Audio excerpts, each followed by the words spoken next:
अमित भाई को कहना चाहिए जो आपको 500 लोग चाहिए उनका नाम लिख के कागज पे दे दो, चुनाव आयोग तो उसका हाँ करके आगे हाँ या टिक कर देंगे, और सुप्रीम कोर्ट भी उसमें, सुप्रीम कोर्ट के चीफ जस्टिस भी उसके ऊपर टिक कर देंगे, और भारत की जनता को अमित भाई चुनेंगे, ना कि गृह मंत्री को भारत चुनेगा। प्रधानमंत्री तो वाइसराय है इजराइल के, भारत के प्रधानमंत्री थोड़ी है। भारत का प्रधानमंत्री भारत की जनता को जवाब दे है, तो भारत की जनता को उन्होंने कभी जवाब दिया है? नहीं दिया है। इनको भारत की जनता को जवाब देता है नहीं। चुनाव आयोग, सुप्रीम कोर्ट और सारी जगह पर इन्फिल्ट्रेटेड इजराइल थॉट, जो इजराइल मॉडल है, वो यहाँ पर काम कर रहा है। और अमित भाई एक गिरोह की तरह बीजेपी को चला रहे हैं, और आरएसएस एक गिरोह की तरह चल रहा है। गिरोह है आरएसएस, एक टेररिस्ट ऑर्गेनाइजेशन है आरएसएस। ये राहुल गांधी जी ने जो कहा कि 1 साल में सरकार गिर जाएगी, उससे डर गए हैं दोनों, प्रधानमंत्री और गृह मंत्री और बाकी भी। और उस वजह से ये सिक्योरिटी के लिए, इंश्योरेंस के लिए लोगों को इकट्ठा किया जा रहा है। ये एक सीधी तरह से गैंग वॉर चल रहा है देश में। देश के सारी पॉलिटिकल पार्टी को एक छोटे गैंग की तरह ट्रीट किया जा रहा है, और बीजेपी और आरएसएस रियल गैंग है। और ये गैंग जो है उसको संविधान, लोकतंत्र, इससे कोई लेना देना नहीं। इससे भ्रष्ट मैंने ये अपने जो गैंगस्टर्स थे उनको भी नहीं देखा। इंडियन एक्सप्रेस जैसा अखबार जब कोटा में कवर करने जाता है तो हेडलाइन लगाता है किसी से बातचीत करके कि एक के राज में चीटिंग हुई और दूसरा बेवकूफ बनाने आ रहा है। वो इस बात को अप्रिशिएट नहीं कर पा रहा है कि विपक्ष का नेता कम से कम इस मुद्दे को उठा रहा है, जबकि बाकी लोग शांत बैठे हुए। राहुल गांधी के नेतृत्व में भारत को वापस आजादी मिलेगी या नहीं मिलेगी, ये सवाल नहीं है। सवाल ये है हम लड़ते हैं या नहीं।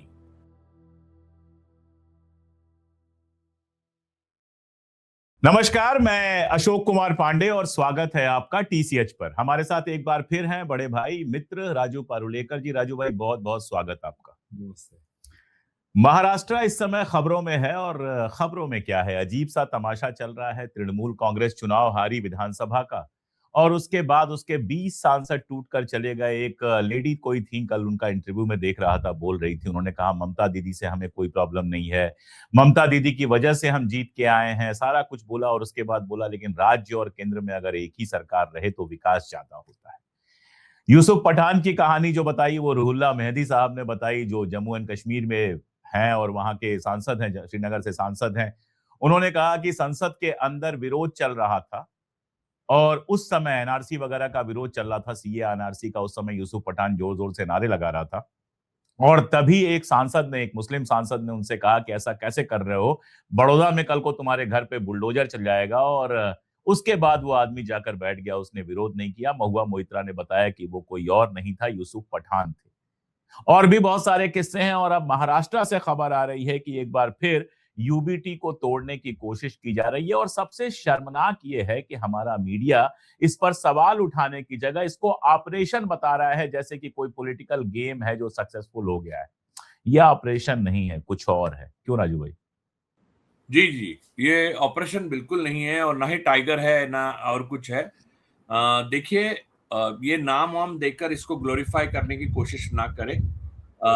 मैं ये मानता हूं कि अमित भाई एक गिरोह चला रहे हैं राजनीतिक पार्टी को, और गिरोह ही है बीजेपी और आरएसएस, और गिरोह के नियम कायदे कानून वहां लागू होते हैं। गिरोह की तरह चल रहा है, देश भी एक गिरोह के अंदर है। हमने मुंबई में सर गैंग वॉर जब चलती थी तब देखा है कि दाऊद की एक गैंग हुआ करती थी, जिसमें छोटा शकील उनके दाएं हाथ थे, और पहले तो छोटा राजन भी बाएं हाथ थे, लेकिन वो बाद में निकल के दूसरी गैंग बनाई। फिर अरुण गवली की एक गैंग हुआ करती थी। तब इसी तरह से, इसी प्रकार से पैसे देकर और धमकियां देकर लोगों को इस गैंग से उस गैंग में लिया जाता था, और अगर किसी ने मानने से इनकार कर दिया तो उसका एनकाउंटर हो जाता था। और दो तरह के एनकाउंटर होते थे, एक तो दाऊद की गैंग से खुद करे जाते थे उनके शार्प शूटर द्वारा, या फिर वहां पुलिस प्रशासन में जो भ्रष्ट अधिकारी है उनको टिप दाऊद खुद देते थे और वो उनका एनकाउंटर कराते थे। तो सरकार की मशीनरी और अपने गैंग मेंबर्स को इस्तेमाल करके ये सब यंत्र, ये सारे गिरोह चलते थे। यही रिप्लिका आज पूरे देश में भाजपा द्वारा चल रही है, और इसको हम किसी भी तरह का राजनीतिक ऑपरेशन, चाणक्य, ये सब बातें मत करना हमें नहीं करनी देखिए, चाहिए। चाणक्य ने जो कुछ किया ना, मैं एक बार क्लियर कर दूं राजू भाई, बार बार चाणक्य चाणक्य किया जाता है क्योंकि थोड़ा बहुत धर्मशास्त्र और बाकी सब मैंने भी पढ़ा है। तो चाणक्य ने जो किया वो सत्ता में रहकर नहीं किया, वो विपक्ष में रहकर किया, जंगलों में भटकते हुए किया, बेहद गरीबी की हालत में किया और एक मॉडल खड़ा किया जिसकी वजह से चाणक्य को माना जाता है कि वो चाणक्य है। सत्ता में रहकर तो बहुतों ने किया है, अब नाम लेने लगूंगा तो बुरा लग जाएगा। हाँ, लेकिन और मैं आपको एक बात बताता हूँ सर कि जब 1985 में राजीव गांधी और कांग्रेस जीत के आई थी लोकसभा में, उनको अविश्वसनीय सीट्स मिली थी, 412 से 415। ज्यादा, 415 सीट मिली थी। और सिर्फ बीजेपी के 2 सांसद चुन के आए थे, जबकि वाजपेयी भी बिल्कुल। हार चुके थे। लेकिन राजीव जी ने उसके बावजूद वो उनको बुलाया था।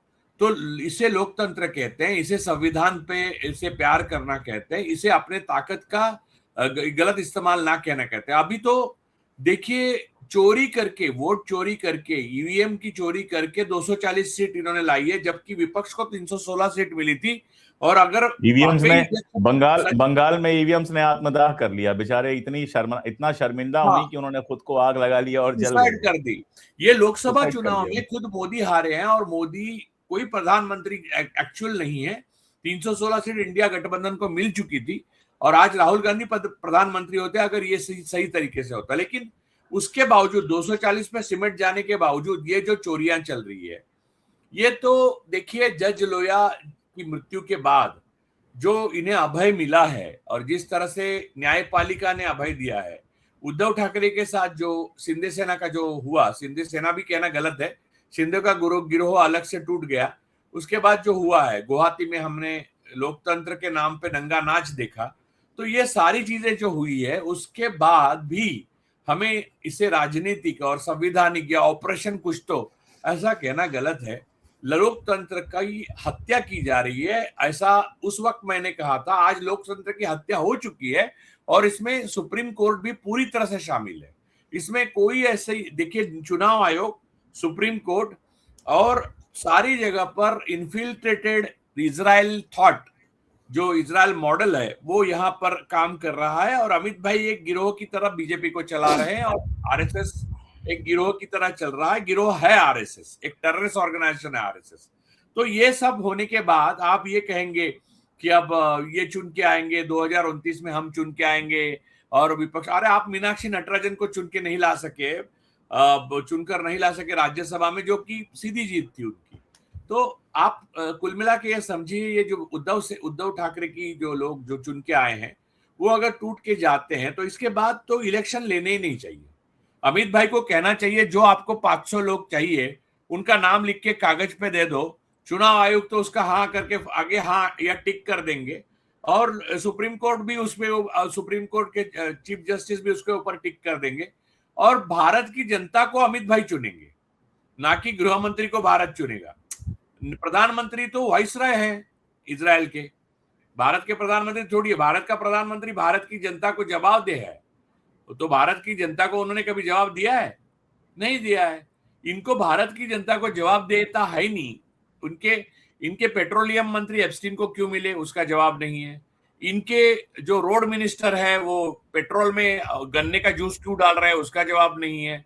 इनके प्रधानमंत्री किस देश में जाते हैं, उसे एक क्रोनी को कॉन्ट्रैक्ट क्यों मिलती है, उसका जवाब नहीं है। इनके गृह मंत्री जो इस तरह से खरीद फरोख्त करते हैं सांसदों की और विधायकों की, उसका जवाब जनता मांगे कि जनता ने अभी चुन के दिए हैं भाई, आपके लोग इस पार्टी के लिए वोट दिया है, तो आपको एक मॉरल अथॉरिटी के रूप में रखना चाहिए अपनी सत्ता को। अगर चाहते हैं आप, तो चाहते थे, अगर चाहते तो करते, तो वो नहीं करना चाहते। आप गिरोह की तरह चलाना चाहते हैं, और आप बाद में अपेक्षा करते हो कि आपका आदर हो। आपका आदर नहीं होगा। आपने जनता का आदर नहीं किया, तो जनता क्यों ही करे आपका आदर? जनता भी आपका आदर नहीं करेगी। और इसको कोई ग्लोरीफाइड नाम नहीं देना चाहिए। गोदी मीडिया कुछ भी कहे, ये एक सीधी तरह से गैंग वॉर चल रहा है देश में। देश के सारी पॉलिटिकल पार्टी को एक छोटे गैंग की तरह ट्रीट किया जा रहा है, और बीजेपी और आरएसएस रियल गैंग है। और ये गैंग जो है, उसको संविधान, लोकतंत्र, देश की इतिहास, देश का जो भूगोल, हमारी आर्थिक व्यवस्था पूरी हमारी जो सामरिक व्यवस्था, हमारा जो विदेश नीति का जो बैंड बजा है, वो इससे कोई लेना देना नहीं है। ये इससे भ्रष्ट तो मैंने ये अपने जो गैंगस्टर्स थे उनको भी नहीं देखा। गैंगस्टर्स भी मूल्य थे। मैं आपको एक बात बताता हूं, उस वक्त मुंबई पुलिस के एक आला अफसर ने मुझे एक वीडियो दिखाया, तब मैं एक्टिव इन्वेस्टिगेटिव जर्नलिज्म वगैरह भी में था और लिखता भी था बहुत ज्यादा। तो मुझे दिखाया था वो पंकज उधास का जो गाना था ना, चिट्ठी आई है चिट्ठी आई है, वो गाना सुन के सारे गैंगस्टर जो दुबई भाग गए थे वो रोते हुए मुझे फिल्माया गया था। वो रो रहे थे, गाना लगा था और वो रो रहे थे, घर की याद आई, हिंदुस्तान की, वतन की याद आई, तो वतन से चिट्ठी आई ना, तो रोए थे। तो उनमें जो भावना थी ना, कंपैशन थी या एम्पैथी थी, वो भी एक गिरोह, बीजेपी वाले गिरोह में नहीं। क्या ही बताऊं मैं इनको, गाने पे छोड़िए, लोग मरते तो रोना नहीं आता। मेरे लिए मरे क्या पूछते अरे हैं आप वो। देखिए ना, 3 लोग मारे गए, हमारे एक जहाज पर 3 लोग मारे गए और अमेरिका ने मारा। इन्होंने आपत्ति दर्ज कराई तो अमेरिका ने पलट के कह दिया कि उनकी गलती थी और कोई सैंक्शन का वो बर्दाश्त नहीं किया जाएगा, वगैरह वगैरह। और आज कोई ये सवाल नहीं पूछ रहा है कि मोदी जब ट्रंप से मिले तो उन्होंने ये बात पूछी कि नहीं पूछी। हालांकि वो वीडियो बहुत शर्मनाक है, जिसमें ग्रुप फोटोग्राफी वाला है, बार बार वो गुजर रहे हैं, ट्रंप एक बार भी मिल नहीं रहे हैं। उसके बाद कमरे में ट्रंप जब बैठे हुए हैं तो मोदी आते हैं, सामने चेयर पर बैठते हैं, मुलाकात दोनों लोगों की होती है। उसको लगातार हाईलाइट किया जा रहा है कि देखो ट्रंप को मोदी कितना सम्मान दे रहे हैं, वगैरह वगैरह। लेकिन ये सवाल, मैं कह रहा हूं चलो सम्मान दे रहे हैं, दोस्ती कर रहे हैं, हम सब मान ले रहे हैं, लेकिन हमारे 3 लोग मारे गए, उस पर कोई सवाल अगर नहीं उठाया है मोदी जी ने मुलाकात के समय, तो ये अपने आप में क्या शर्मनाक नहीं है? हमारे नागरिकों की जान की कोई कीमत नहीं है?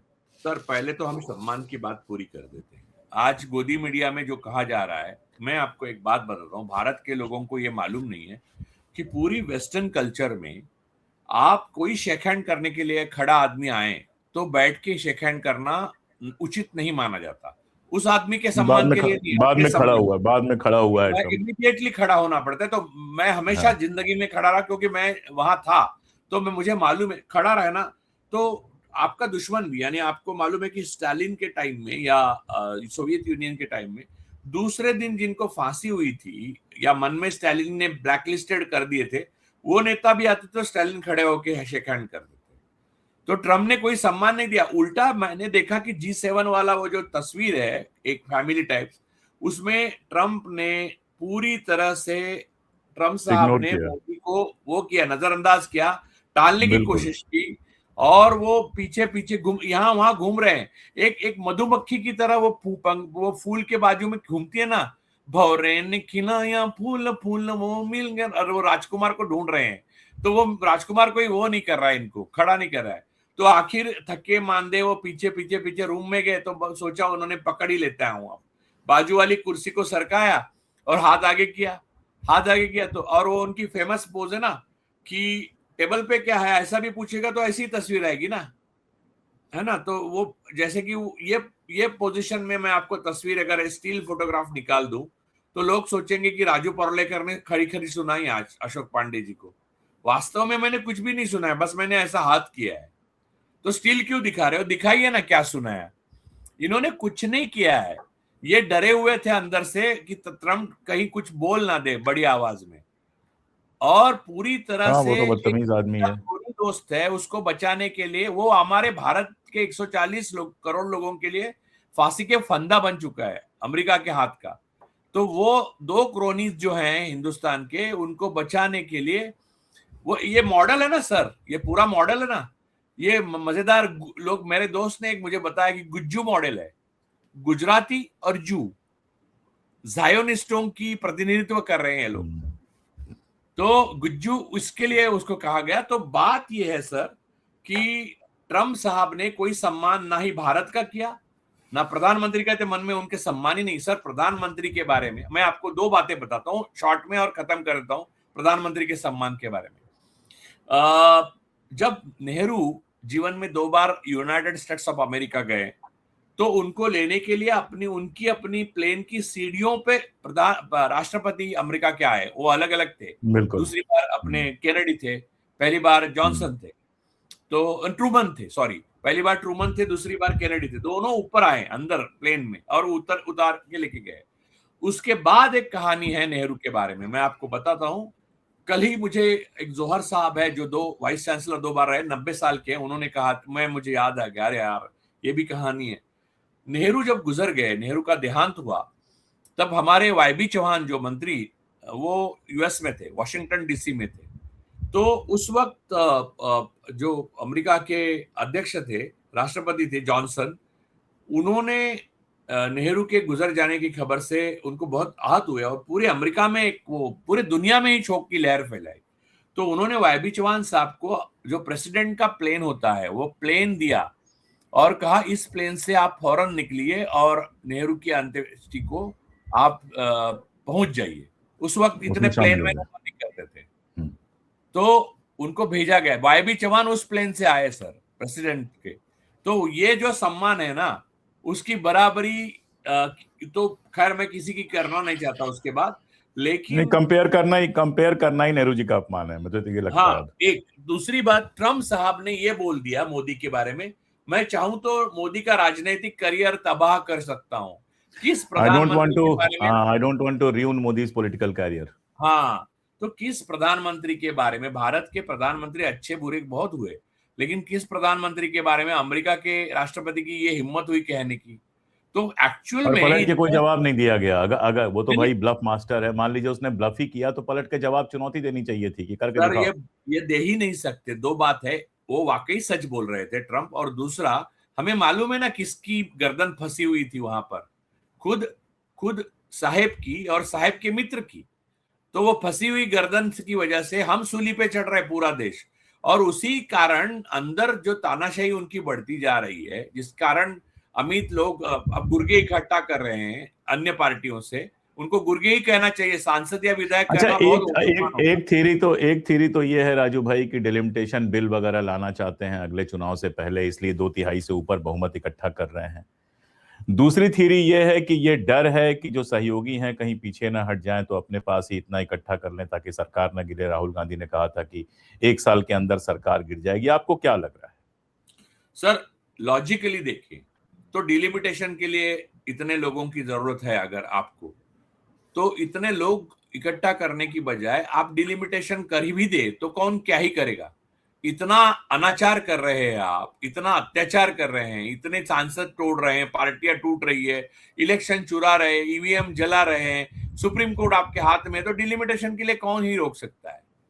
तो बात डिलिमिटेशन की नहीं। आपने जो दूसरी बात बोली, राहुल गांधी जी ने जो कहा कि 1 साल में सरकार गिर जाएगी, उससे डर गए हैं दोनों, प्रधानमंत्री और गृह मंत्री और बाकी भी, और उस वजह से ये सिक्योरिटी के लिए, इंश्योरेंस के लिए लोगों को इकट्ठा किया जा रहा है। लेकिन उसमें एक प्रॉब्लम है सर, अगर आप एक बात बताइए, आप एक बात बताइए राजू भाई, कि ये लोग कोई इंश्योरेंस हो सकते हैं? एग्जैक्टली वही मैं ये बोल रहा हूं। सबसे पहले चूहे भागते हैं, जो मतलब आप देखिए यूसुफ पठान को अगर पॉलिटिक्स में कुछ भी करना है तो now his career is ended forever. Sayoni Ghosh का कैरियर हमेशा के लिए खत्म हो चुका है, अब नहीं चुनाव जीतेंगी। तो ये वो लोग हैं जो अपना पॉलिटिकल कैरियर खत्म करके आए हैं किसी न किसी डर से, और जिस दिन उस डर खत्म हो जाएगा, जिस दिन ये लग जाएगा कि ये पावर में ही नहीं रहेंगे तो मुझे डरने की जरूरत क्या है। और आप महाराष्ट्र के लोगों के बारे में भी जानते होंगे, कौन कैसे गया और कौन कैसे आएगा, मुझसे बेहतर जानते होंगे। तो ऐसे लोगों के भरोसे कौन सी स्टेबिलिटी मिलेगी सर? सर मैं आपको बताता हूं, हमें मालूम होता है कि मेडिक्लेम के पैसे कभी नहीं मिलते आजकल, फिर भी मेडिकल क्लेम करके रखते हैं ताकि बीमार होने पर हम आश्वस्त रहे कि हमको हमारा किसी कंपनी की तरफ कोई इशारा नहीं है, हम किसी कंपनी को डिफेम नहीं कर रहे हैं, लेकिन ऐसे बहुत सारे केसेस जहां इंश्योरेंस को लेकर शिकायतें हुई हैं, इसलिए राजू भाई जो कह रहे हैं वो मेडिकल क्लेम की बात कर रहे हैं। जी एग्जैक्टली क्लियर कर दें, वरना मेडिक्लेम वाले केस कर देंगे कि हमारे खिलाफ बोल दिया। मेडिक्लेम एक पॉलिसीज है सर, किसी कंपनी का नाम नहीं लिया, लेकिन ज्यादातर दुनिया भर में ये कंपनियों का रवैया रहा है, और उसमें कई सारे वीडियोस आते रहते हैं कि आपको पैसे क्लैरिफाई कर दिया। आप मुद्दे पे आ जाइए, आप छोड़ दीजिए, वो मैंने कर दिया। तो बात वो नहीं है, बात ये है कि ये जो करने की प्रवृत्ति है, या फिर आपको आदमी को इंश्योरेंस लेने की प्रवृत्ति जो है वो डर से आती है। कभी भी आप मर सकते हो, ये इंश्योरेंस की एडवर्टाइजमेंट है। तो ये जो राहुल जी ने बोला, वो उन्होंने इंश्योरेंस की एडवर्टाइजमेंट कर दी कि 1 साल में सरकार गिरेगी। अरे यार, तो इंश्योरेंस करना चाहिए। तो अब इंश्योरेंस करने के बाद वो मिलेगा नहीं मिलेगा, वो तो बात की बात है। अभी देखिए, एग्जिस्टेंशियल क्राइसिस में है मोदी और अमित भाई। तो एग्जिस्टेंशियल क्राइसिस जिसका होता है, उसको उस कुर्सी से उतरना नामुमकिन होता है। किसी भी हालत में कुर्सी से उतरते हुए जेल में जाएंगे। तो उसके विकल्प में क्या किया जा सकता है? तो ज्यादा से ज्यादा सांसद इकट्ठे किए जा सकते हैं। आदमी पैसा अपनी जरूरत से ज्यादा क्यों इकट्ठा करता है? हालांकि वो साथ में नहीं लेके जाता। लोग सोचते साला साथ में नहीं लेके गया, लेकिन इतना क्यों इकट्ठा करके रखा था? ये सोच के कि कल कोई जरूरत ना पड़े। एक्चुअली ये है कि आज की जरूरत भी काटता रहता है आदमी। आज नहीं खाएगा, कल कल शायद खाना ना मिले, इसलिए संभाल के रखो। आज बचाएगा, आज कपड़े नहीं खरीदेगा, आज कहीं जाएगा नहीं।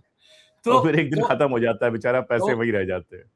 तो डिलिमिटेशन की थियरी सर मुझे इतनी लग, क्योंकि कर भी देंगे डिलिमिटेशन तो क्या ही फर्क पड़ेगा, क्योंकि जिसकी लाठी उसकी भैंस, ऐसा अगर है देश में, तो डिलिमिटेशन ना डिलिमिटेशन उससे क्या ही फर्क पड़ेगा। जहां जहां कदम पड़ेंगे अमित के, वहां वहां देश उनका है। तो बात खत्म है सर। ये डिलिमिटेशन वाला मामला नहीं है, ये इंश्योरेंस वाला मामला है। तो समझ अच्छा, लीजिए राहुल कि गांधी ने ना अभी जो रेजिस्टेंस वाली बात की है, उसके बाद वो कोटा जा रहे हैं। अच्छा, कोटा से बहुत शर्मनाक तस्वीरें आ रही हैं। आप देश के विपक्ष के नेता के होर्डिंग्स, पोस्टर्स हटा रहे हो। इंडियन एक्सप्रेस जैसा अखबार, मैं नाम लेकर कह रहा हूं और चुनौती देकर कह रहा हूं कि चाहे तो मेरे खिलाफ केस कर दें, मैं बिल्कुल दिल्ली में लड़ने को तैयार हूं। इंडियन एक्सप्रेस जैसा अखबार जब कोटा में कवर करने जाता है तो हेडलाइन लगाता है किसी से बातचीत करके कि एक के राज में चीटिंग हुई और दूसरा बेवकूफ बनाने आ रहा है। वो इस बात को अप्रिशिएट नहीं कर पा रहा है कि विपक्ष का नेता कम से कम इस मुद्दे को उठा रहा है, जबकि बाकी लोग शांत बैठे हुए हैं। अब आप ये बताइए राजू भाई, और दर्शकों से भी पूछ रहा हूं कि जब कांग्रेस सड़क पर नहीं होती, और कांग्रेस की मैं बात नहीं कर रहा हूं, मैं पूरे विपक्ष की बात कर रहा हूं, सवाल उठाया जाता है कि जनता का मुद्दा है, विपक्ष कहां है। जब विपक्ष सड़क पे जाएगा तो आप कहेंगे विपक्ष राजनीति कर रहा है। अरे भाई, विपक्ष अगर राजनीति नहीं करेगा तो और क्या करेगा? विपक्ष अगर ऐसे मुद्दे पर सरकार को नहीं घेरेगा तो और क्या करेगा? और इसी से जोड़कर आपसे पूछ रहा हूं कि जो रेजिस्टेंस वाली पूरी बात की, और वो बहुत इंपॉर्टेंट भाषण था, कभी मैं आराम से उसको एनालाइज करूंगा। आप जब यहां आएंगे तो हम लोग बैठकर उस पर बहुत डिटेल में बात करेंगे। आधे घंटे में बात वो हो नहीं पाएगी। तो जो रेजिस्टेंस की बात कर रहे हैं, जो मेरे समझ में आ रहा है कि अब सीधे सीधे आपको सड़क पर उतरना पड़ेगा, जनता को साथ लेना पड़ेगा, मुद्दों पर टकराना पड़ेगा, और शायद उसी की शुरुआत करने वो कोटा में जा रहे हैं। जेनजी बेकार की शब्दावली है, आप भी इस्तेमाल नहीं करते, मैं भी नहीं करता, मैं यूथ कहता हूं, युवा कहता हूं। और युवा वहां पर हैं, कोटा में तैयारियां करते हैं, जिनके गरीब माँ बाप भी, मध्य वर्ग के माँ बाप भी लाखों रुपए खर्च करके कोटा भेजते हैं, और कोटा में छोटे छोटे कमरों में रहकर वो बच्चे इस गर्मी में जबरदस्त तैयारी करते हैं। और नीट का पेपर जब आउट हो जाता है, दोबारा होती है, तो उन बच्चों के ऊपर क्या असर पड़ता है, हम दोनों बाप हैं तो हम समझ सकते हैं।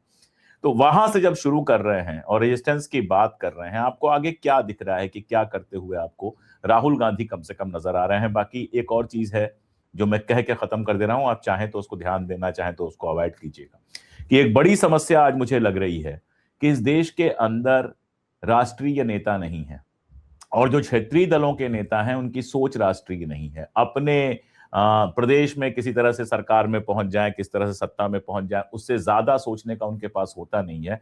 और ये एक वजह होती है जिसके चलते राष्ट्रीय मुद्दों पे ना सोचते हैं, ना इकोनॉमी पे सोचते हैं, ना इंटरनेशनल पॉलिसी में सोचते हैं, और कभी भी यहां से वहां चले जाते हैं, उनको कोई फर्क नहीं पड़ता। वो ये देख ही नहीं पा रहे हैं कि ये सरकार देश को कहां ले जा रही है। ये खैर आप चाहे तो लीजिएगा, ना लीजिएगा, लेकिन असल मुद्दा वही है जहां मैं जो आपसे पूछना चाह रहा हूं कि राजीव गांधी के नेतृत्व में इधर कांग्रेस जाती हुई आपको किधर दिख रही है? क्योंकि लगातार इधर देखा है, हमने पिछले 6 महीने में नहीं देखा था, पिछले 2 महीनों में देखा है कि सड़क पर उतरने की बात हो रही है।